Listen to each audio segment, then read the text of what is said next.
మనం రోజూ వాడే డబ్బు, మన పర్స్లో ఉండే నోట్లు, ఫోన్లో కనిపించే అంకెలు, అసలు వీటి వెనకున్న పవరేంటి? అది కేవలం ఒక కాగితం ముక్కా?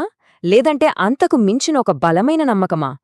ఈరోజు మనం డబ్బు గురించి మనకు తెలియనొక ఆశ్చర్యకరమైన నిజాన్ని చూడబోతున్నాం. ఈ మాట మనం చాలాసార్లు వినే ఉంటాము కదూ. వేల సంవత్సరాలుగా డబ్బును ఒక చెడు శక్తిగా చూశారు. సమాజంలో జరిగే చాలా సమస్యలకు ఇదే కారణమని చాలామంది నమ్ముతారు. కాని ఒక్క నిమిషం, ఒకవేళ అదే డబ్బు మనుషుల మధ్య సహనానికి, ఒకరికొకరు సహకరించుకోవడానికి ఒక ప్రతీక అయితే? వినడానికి కాస్త వింతగా ఉంది కదూ. డబ్బు గురించి మనం అనుకునేదానికి పూర్తి భిన్నంగా ఉన్న ఈ కోణాన్ని ఇప్పుడు మనం విశ్లేషిద్దాం. ఈ విషయాన్ని సరిగ్గా అర్థం చేసుకోవాలంటే మనం కాస్త చరిత్రలోకి వెళ్ళాలి. ఒకే ఒక్క రోమన్ నాణెం వేల కిలోమీటర్ల దూరంలో ఉన్న భారతదేశంలో ఎలా ఆధిపత్యం చెలాయించిందో చూస్తే డబ్బు అసలైన శక్తి ఏంటో మనకర్థమవుతుంది. ఒక్కసారి ఊహించుకోండి, రోమన్ సామ్రాజ్యపు సైనికుడు కనీసం అడుగు పెట్టని చోట వాళ్ల చక్రవర్తి బొమ్మ ఉన్న నాణ్యాన్ని వ్యాపారులు ఎలాంటి సందేహం లేకుండా తీసుకుంటున్నారు. ఇది కేవలం ఆ లోహం ముక్క మీదున్న నమ్మకం కాదు, ఆ మొత్తం వ్యవస్థ మీదున్న నమ్మకం. ఆ నమ్మకం చూడండి ఎంత పవర్ఫుల్ అంటే, స్థానిక రాజులు కూడా ఆ నాణ్యాలను కాపీ కొట్టి వాటిపై రోమన్ చక్రవర్తి చిత్రాన్నే ముద్రించేవాళ్లు. ఆ డెనారియస్ అనే పదం కాలక్రమేణా దినార్గా మారింది.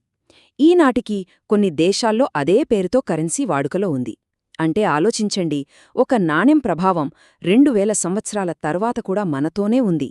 ఆ డినారీస్ కథ జస్ట్ ఒక చిన్న ఎగ్జాంపుల్ మాత్రమే.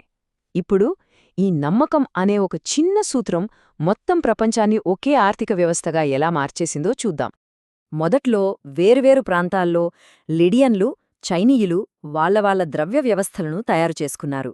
కాని తరువాత వ్యాపారుల వల్ల బంగారం, వెండి అనే ఒక కామన్ లాంగ్వేజ్ అందర్నీ కలిపింది.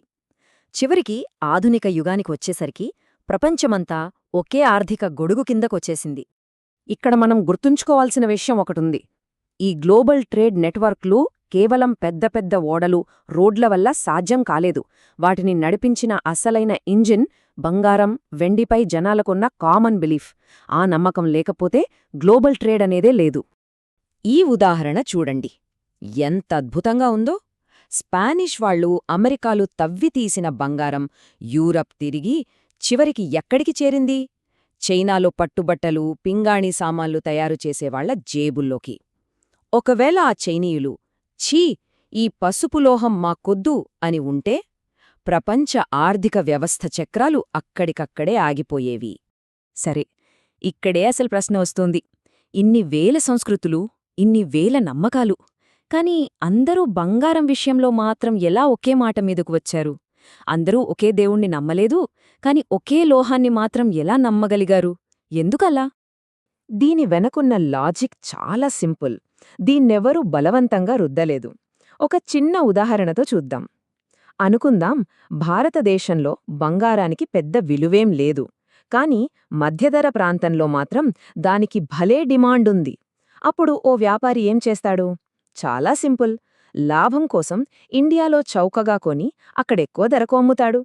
ఇలా చాలా మంది చేయడం వల్లేమవుతుంది? ఇండియాలో బంగారానికి డిమాండ్ పెరిగి దాని విలువ ఆటోమేటిక్గా పెరుగుతుంది. అదే టైంలో మధ్యధరలో సప్లై ఎక్కువైపోయి విలువ కాస్త తగ్గుతుంది. చివరికి ఎవరూ కంట్రోల్ చెయ్యకుండానే రెండు చోట్ల బంగారం విలువ దాదాపుగా ఒకే స్థాయికి వచ్చేస్తుంది. చూశారా?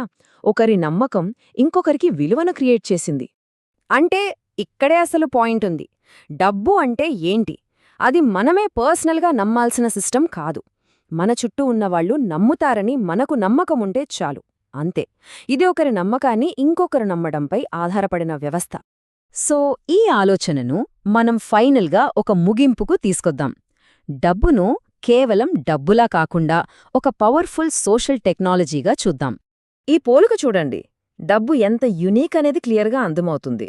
మతం మనల్ని ఏదో ఒక దాంట్లో నమ్మమని అడుగుతుంది, కాని డబ్బు మనల్ని ఏమీ నమ్మమని అడగదు.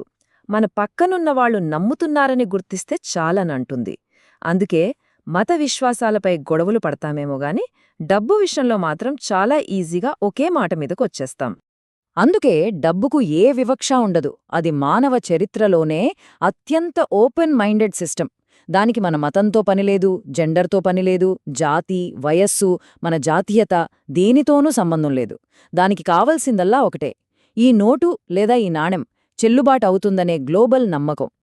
అందుకే అంటారు, మనుషులు సృష్టించిన నమ్మక వ్యవస్థల్లో ఎలాంటి కల్చరల్ గ్యాప్నైనా దాటగల ఒకే ఒక సిస్టమ్ డబ్బు.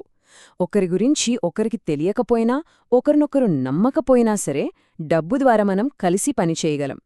సో లాస్ట్ క్వశ్చన్, అపరిచితులను కూడా కలిపి ఉంచే అంతిమ నమ్మక వ్యవస్థ డబ్బే అయితే, దాన్ని కేవలం చెడుకు మూలంగా చూడటం ఆపేసి ఒక పవర్ఫుల్ టూల్గా చూస్తే, ఈ పురాతన టెక్నాలజీతో భవిష్యత్లో మనం ఇంకేం నిర్మించగలం?